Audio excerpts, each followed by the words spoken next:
Hi, everyone, and welcome to the LBLA Chat, where we talk with one of our Latino Board Leadership Academy senior fellow graduates. The LBLA trains Latinos to volunteer their time in leadership roles as board members of regional nonprofits. With over 400 senior fellows, we continue to pave the way for Latinx leadership in Silicon Valley. Before we get started, please subscribe to our YouTube channel and give this video a thumbs up. It helps us expand our reach beyond our immediate community. So let's get started. Today, I'm delighted to chat with Carlos Quezada, a graduate of our 2013 LBLA. Welcome, Carlos, and thank you for joining me today. Hey, no, thank you, Ron, and thanks to the foundation for inviting me. Looking forward to the conversation. You're most welcome. So, Carlos, let's start by you sharing a little bit about your background, yourself. Born and raised in Mexico, came to the U.S. As an immigrant when I was 13 years old. Graduated from Silver Creek High School in San Jose. I pursued a degree in system administration and networking, working on the computer science side. Spent a lot of time in the post-sales service and support area. And recently, as part of my current role, am the head of digital customer success as well as digital service transformation for HPE and Aruba. And also, aside from that, I'm also the executive sponsor for the Juntos Employee Resource Group at HPE, as well as now actively serving on the executive board for inclusion and diversity for Hewlett Packard. Well, that's incredible to hear. Now, for those watching, an ERG stands for Employee Resource Group and are popular among many high-tech companies. Latinx leaders in these companies find ways to give back to their community and create change in their companies through their ERGs. Carlos, why was there a need to form a collaborative ERG, which you set up? Yeah, that's a good point. So one of the recent things that we've done is I partnered with a number of Latino ERG leaders across the Bay here, specifically Palo Alto Networks, PwC, Uber, and Apple. And we essentially got together because, right now with COVID, it really opened up the opportunity for us to be able to get together without having to deal with the regional separation. When we did get together, one of the things that we found really valuable was, aside from the networking opportunity, was the collaboration.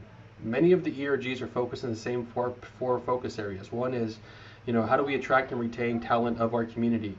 The second is, how do we go in and help with career professional development of our members? The third is, how do we give back to the community? How are we actively participating in the community?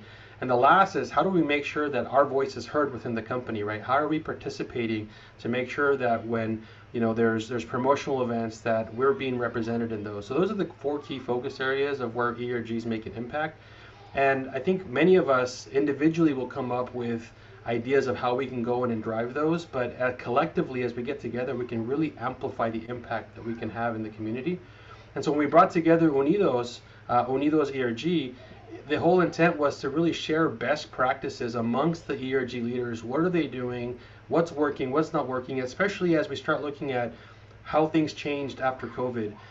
What is the impact or the accelerator that may have happened in the ERG community post, the Black Lives Matter movement, right? How are ERGs now being leveraged? And when we initially started, we were thinking it was going to be just a local Bay Area thing, but many of our ERGs have chapters all over the U.S. So it's actually now completely pivoted to being a national thing. So we host events every quarter, and we have over 500 participants joining from all over the U.S. with a lot of the bigger companies, Anheuser-Busch, Capital One. So Unidos ERG has definitely picked up steam, and it's resonating with a lot of the leaders. It's really sharing the best practice amongst each other, and also providing that opportunity to network. That's fantastic. Outstanding, Carlos. Now, how do you think graduating from our Latino Board Leadership Academy helped you? In many ways. When you take a look at the ERG structure, and I think this is something that's super important as people are considering being part of LBLA, I would say to maybe think a little bit broader beyond just being part of a nonprofit ERG board, which I was a part of. It also prepares you for the ERG structure. So employee resource groups have a board structure. So you have formal board meetings, you have committees, you have the planning session. So a lot of the things that you would learn at LBLA and the things that you would normally expect to see in a board, whether nonprofit or not, is something that's going to exist in the ERG. So for me, coming from LBLA and understanding kind of the format behind how board meetings are held, how you document the action items, and how you just engage and build up those committees has actually helped me quite a bit in providing that recommendation and that structure in the board. You know, when I first started with Juntos, I started as a member, and then eventually became a board member. And then recently, over the last 2 years, was asked to become the executive sponsor. And so now my role as the exec sponsor is to provide that guidance and recommendation to the board. And so now it's more of helping them structure their conversations, make sure that they have those planning sessions and drive it. So for me personally, I would say that was super helpful. And now that I'm actually on the executive board of I&D, what that means is I'm now meeting quarterly with the CEO of HPE and a lot of the C-suite senior leaders, and I can go into those meetings with a lot more confidence because I know what to expect now when you go into a board meeting. So for me, I attribute a lot of that confidence in what I learned as part of LBLA. Well, that's great to hear, Carlos. You know, we try to educate our LBLA graduates that all of us are leaders and we bring tremendous value to the board of directors or the organizations we serve in. So you're a great example of that for sure. Now, Carlos, last question. What does it mean to be an LBLA senior fellow and a Latinx in tech?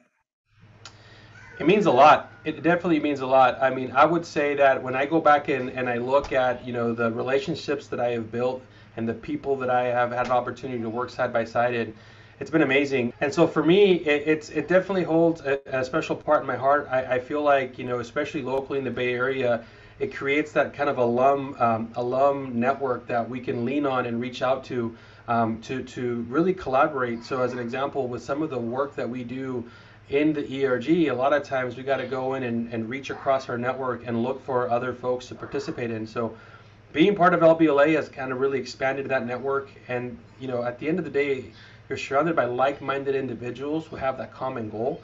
And so it's very easy to go in and reach in and tap into the network. And not to mention, not sure if you remember, Rob, but I actually was the 100th graduate, and I got that bottle of wine the day that we graduated. So it's definitely a special place in my heart.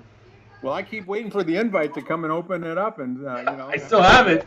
yeah. I still have it, so for Well, sure. Carlos, thank you so much for being with us today and sharing your story. I'm sure it's very encouraging to other graduates of the LBLA and future applicants. So thank you.